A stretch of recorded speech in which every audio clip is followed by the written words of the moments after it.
سورہ معارج کی ان آیات میں قیامت کی ہولناکیوں کا تذکرہ چل رہا ہے کہ لوگ کہتے ہیں قیامت کب آئے گی. اللہ نے بتایا کہ اس کا علم اللہ کے سوا کسی کے پاس نہیں ہے،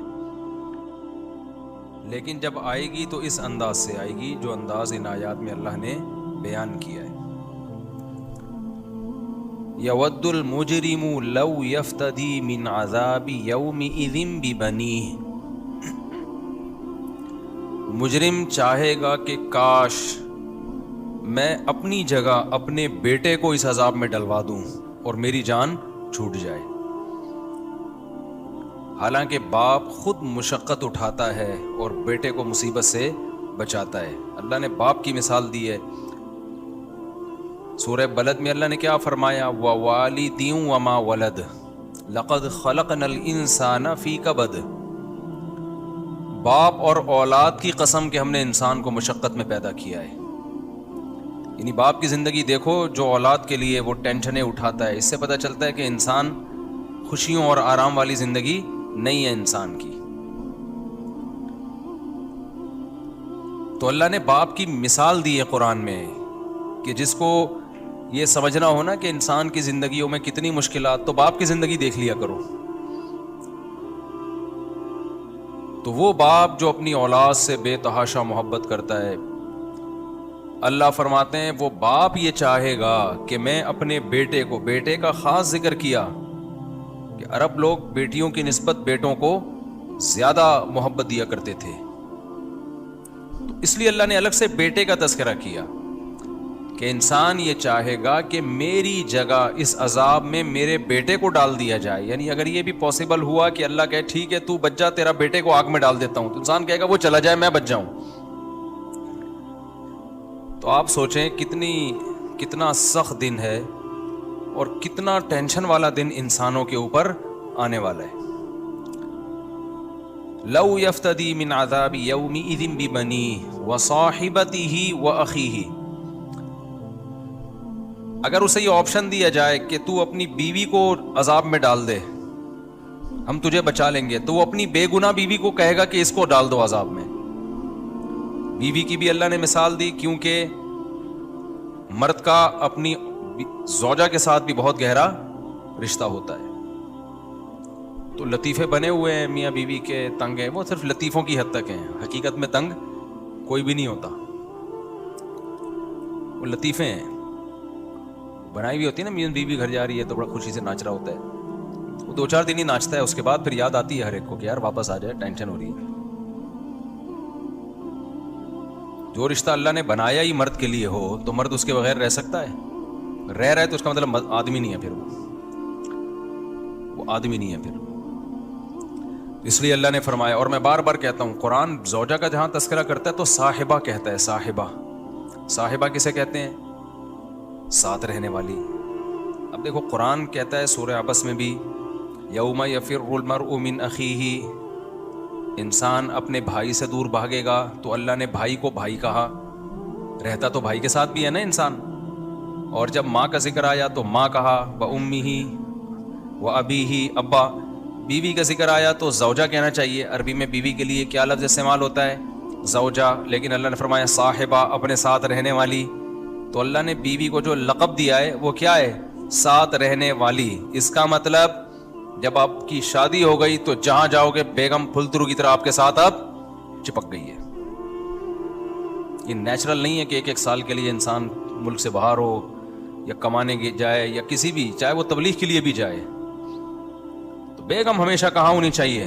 تو تبلیغ کے لیے بھی لمبے عرصے کے لیے جا رہے ہوتے ہیں نا شادی شدہ کو، بیگم کو لے کے جاؤ بھائی، بیگم کو لے کے جاؤ. صحابہ جہاد میں بیگموں کو لے کے گئے ہیں. ہاں جہاں جہاد میں فتح کی امید ہو، شکست کی امید ہو تو بیگم ہاتھ سے گئی، شکست کا خطرہ ہونا تو پھر گئی ہاتھ سے. تو اب کچھ لوگ اس چکر میں بیگم کو جہاد پہ لے جائیں کہ چلو اس بہانے، یہ پھر اس کی اپنا تعلقات ہیں بھائی، وہ جانے. تو اللہ میاں نے جہاں بھی بیگم کا کہا نا، یعنی ان 2 آیتوں میں خاص طور پر، تو اللہ نے کیا کہا؟ صاحبتہ، ساتھ رہنے والی. تو جن کو اللہ نے وسائل دی ہیں, وسائل نہیں ہیں, نہیں اپنے ساتھ لے جا سکتے, ایک الگ بات ہے, لیکن وسائل دی ہیں تو ہمیشہ اپنی بیگم کو اپنے ساتھ رکھو, جان نہ چھڑاؤ. غیر خاندانی ہونے کی دلیل ہے کہ جان چھڑاؤ اس مصیبت سے, یہ رکاوٹ بنے گی عیاشیوں میں. نہ بھائی نہ, اللہ نے آپ کو عیاشی کے لیے بیگم ہی دی ہے, اس کو اپنا سمجھو. بولو بھائی اللہ نے میرے لیے اس کو پیدا کیا ہے, میرے پاس اس کے علاوہ آپشن نہیں ہے. میرے پاس ہے اس کے علاوہ 4 ہیں, وہ بھی اللہ کے دیے ہوئے, تو آپ بھی وہ والا ہوتا ہے, بیوی کے علاوہ کوئی آپشن نہیں ہے. تو آگے اللہ نے فرمایا وصاحبتہ واخیہ, اپنے بھائی سے بھی دور بھاگے گا. میں سوچتا ہوں قیامت کے دن انگریز کس سے دور بھاگے گا؟ انگریز تو کہے گا نہ تو میرا ابا ہے جس سے میں دور بھاگوں, نہ میری وائف ہے جس سے میں دور بھاگوں. جب ابا نے بھی شادی نہیں کی تھی تو ان کا بھائی بھی نہیں ہوگا, پھر کیا خیال ہے؟ تو گورا کہے گا کہ میں بھاگ کے بھی کہاں جاؤں, یہ بھی خاندانی لوگ ہیں جو ایک دوسرے کو سے انکار کر رہے ہوں گے. اس سے پتہ چلتا ہے کہ یہ تو بالکل ہی نیچرل نہیں ہے رشتہ داری نہ ہونا, یہ تو نیچر سے 100% بغاوت ہے. وَأُمِّهِ وَأَبِيهِ وَصَاحِبَتِهِ وَأَخِيهِ يَوْمَ يَوَدُّ الْمُجْرِمُ لَوْ يَفْتَدِي مِنْ عَذَابِ يَوْمِئِذٍ بِبَنِيهِ, مجرم چاہے گا بیٹے کو آگ میں ڈال دو مجھے بچا لو. وَصَاحِبَتِهِ وَأَخِيهِ, بیوی کو آگ میں ڈال دو مجھے بچا لو. وَأَخِيهِ, بھائی کو آگ میں ڈال دو مجھے بچا لو. وَفَصِيلَتِهِ الَّتِي تُؤْوِيهِ, میرا وہ خاندان جس نے مجھے دنیا میں ٹھکانہ دیا. کتنا بڑا احسان ہوتا ہے نا آپ کے خاندان کا, آپ کو شیلٹر آپ کی فیملی نے دیا ہوتا ہے. تو کہے گا میرے خاندان کو ڈال دو جس نے مجھے دنیا میں ٹھکانہ دیا, آگ میں ڈالنا ہے اس کو ڈال دو, مجھے بچا لو اس آگ سے. وَفَصِيلَتِهِ الَّتِي تُؤْوِيهِ وَمَنْ فِي الْأَرْضِ جَمِيعًا ثُمَّ يُنْجِي, وہ کہے گا پوری دنیا کو آگ میں ڈال دو. بھائی جن کے ترانے پڑتا تھا نا, دوست احباب, باپ ماں, بھائی بہن, اولاد, ساری دنیا خدا کے لیے, ساری دنیا کو میرے بدلے میں آگ میں ڈال دو, مجھے اس آگ میں مت ڈالو. کیسا دن ہوگا؟ اللہ کیا فرماتے ہیں, کلا, ہرگز ایسا نہیں ہو سکتا. قرآن کا جو کلا ہے نا یہ بہت جاندار ہوتا ہے.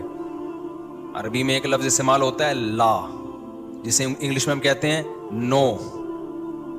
کلا کا مطلب نو نہیں ہے, کلا کا مطلب اٹ ازنٹ پاسبل, یہ پاسبل بلکہ اس سے بھی زیادہ پاورفل لفظ ہے یہ, ہرگز نہیں. اٹ ازنٹ پاسبل کا مطلب تو یہ کہ ممکن نہیں ہے نا, ممکن نہیں سے اوپر کا جملہ ہے, ہرگز نہیں. کلا, یہ ناممکن ہے. جرم تو نے کیا اور میں تیرے بدلے میں تیری بیوی کو آگ میں ڈال دوں, تیرے بدلے میں تیرے باپ کو آگ میں ڈال دوں, تیری ماں کو آگ میں ڈال دوں. اللہ فرماتے ہیں کلا, ہرگز ایسا نہیں ہے. انہا لوا, جس آگ میں اب میں تجھے ڈالنے والا ہوں وہ بھڑکتی ہوئی آگ ہے, انگارے والی آگ ہے. نزاعۃ للشوا, نازع عربی میں کہتے ہیں کھینچنے والا. آپ نے 30ویں پارے میں پڑھا نا, والنازعات غرقا, وہ فرشتے جو نافرمان کی روح قبض کرتے ہیں, جسم میں گھس کے کھینچتے ہیں. وہ نزع عربی میں کھینچنے کو بولتے ہیں, کہتے ہیں نزع کا وقت ہے. کیا مطلب؟ روح کھینچ رہی ہے.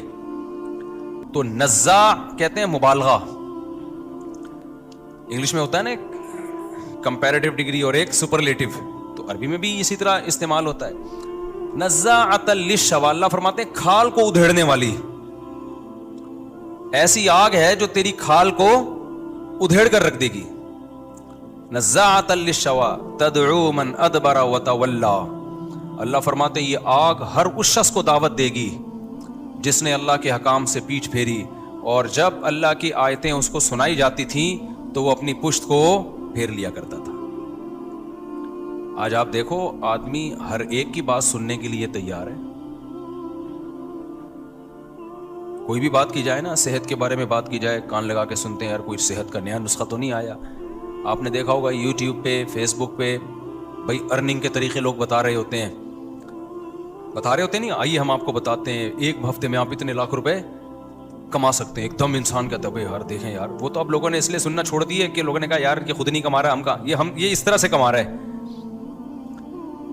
یعنی لوگوں نے سوچا کہ ہم لوگوں کو ارننگ کا طریقہ بتائیں گے, اس سے ارننگ کا طریقہ لوگوں کو آئے نہ آئے, لیکن ہماری ارننگ مونیٹائزیشن سے شروع ہو جائے گی. اس بہانے لوگ کلک کر کر کے ہماری ویڈیو تو دیکھیں گے نا, تو ارننگ کا یہ بہترین طریقہ ہے کہ ارننگ کا طریقہ بتانا شروع کر دو.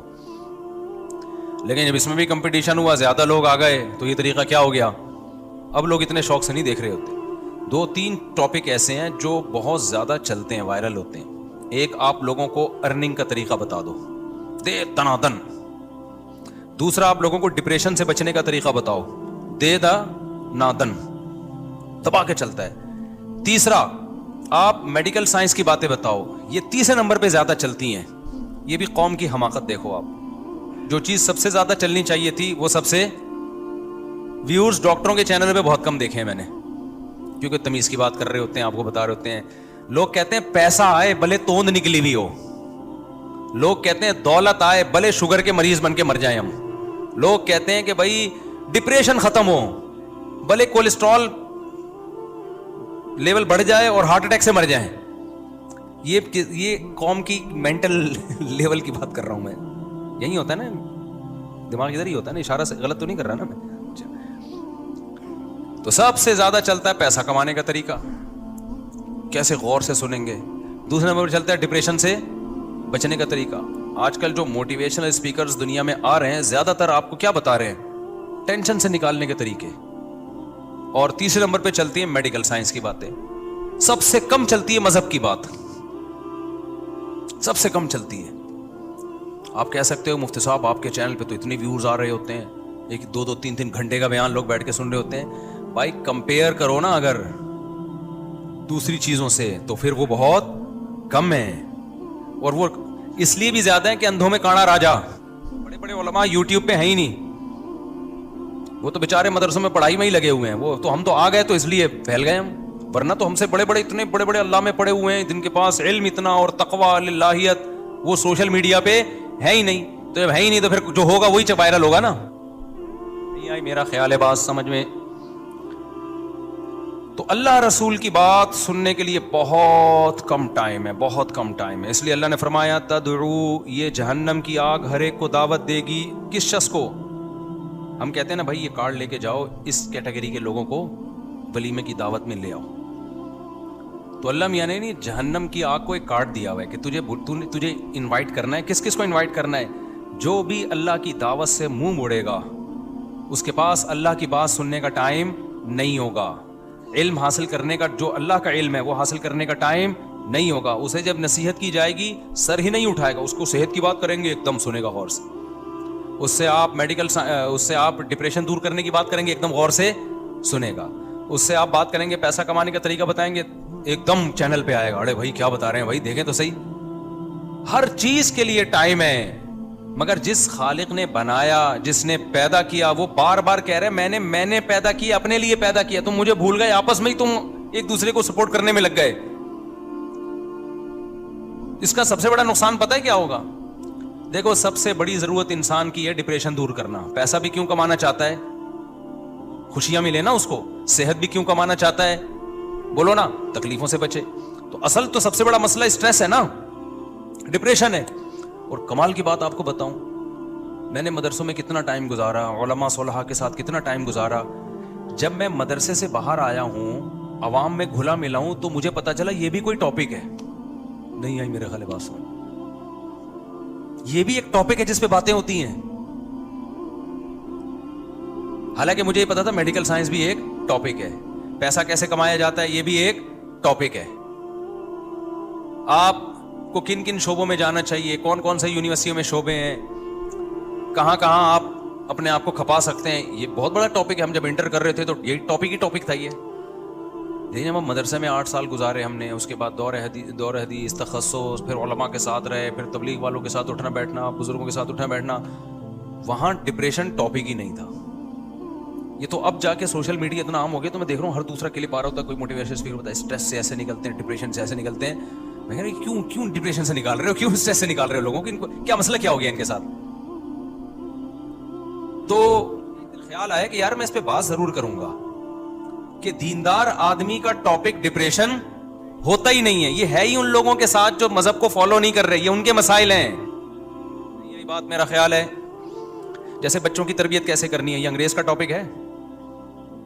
آپ انگریز وہاں جائیں امریکہ میں, ایک بتائیں جی ایسے بچوں کی تربیت کی جاتی ہے, بیگم کو ایسے کنٹرول میں رکھا جاتا ہے. وہ کہے گا کیا باتیں کر رہا ہے بھائی, اور میں وہاں 25 سال کے لڑکوں کو یہ سمجھانا شروع کر دوں, 30 سال کے لوٹے لپاڑوں کو. دیکھو ٹیکنالوجی کے حساب سے نا چلنا چاہیے. یہ ہمارے اندر بہت بڑا عیب ہے کہ ہم ٹیکنالوجی کا استعمال نہیں کرتے, اس کو سمجھتے ہیں پرہیزگاری. جنریٹر اسٹینڈ بائی ہونے چاہیے کہ لائٹ جائے اور جنریٹر آٹومیٹیکلی آن ہو جائے. کوئی زیادہ پیسہ نہیں لگتا ان چیزوں میں, سہولت کتنی ہو جاتی ہے. لیکن دیندار لوگوں میں ہم نے دیکھا ہے دیسی پن حد سے زیادہ ہے. اگر دیسی پن ہی رکھنا ہے تو پھر موم بتیاں جلا کے بیان کرو نا.